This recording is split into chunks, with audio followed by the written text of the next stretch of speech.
Hoodwire TV. LAPD is involved in a pursuit with known gang members in the streets of South LA.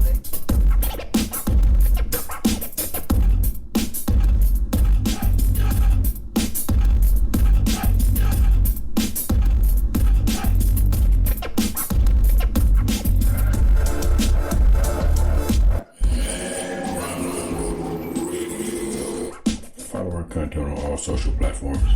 Rap music itself was still evolving, and it's interesting because I watched the evolution of rap music to the point to where I also watched it when it became conscious. That too. In the 90s, I remember when it was conscious. I remember when Big Daddy Kane. One of my favorite groups is X Clan.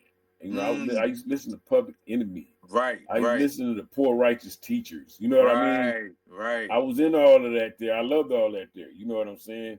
Because of the fact that it spoke of something that we didn't know and it educated us. See, when I went to prison when I was young, they used to give us books on our history.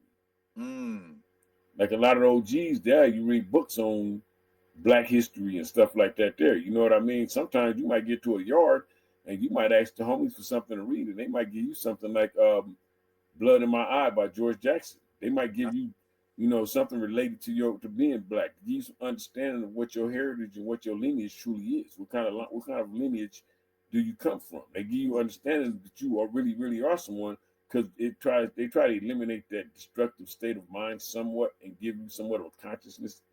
You know, it don't kick in till later because the stuff that goes on in the prison be so wild, right?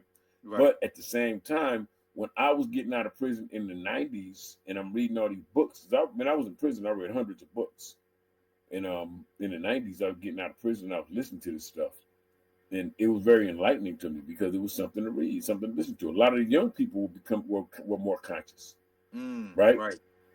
A lot of the young people were very conscious. See, it was the influence of the music, though. See what I'm saying? It was the influence that was carried on in the music. And then at the same time, by having that influence within the music, that influence was carried out in somewhat of action, even if it was in thought, because of the fact that we carried and conducted ourselves somewhat in a different means, in a different way, because we were more conscious. Even though we were in the streets, we weren't conscious. We respected that Black fist. Right. That's because it was taught. It was passed down. Right. You know, it was still some type of substance there where the unity and the knowledge of Black power was still there. If you'd like to support our future content, visit Cash App # Hoodwire.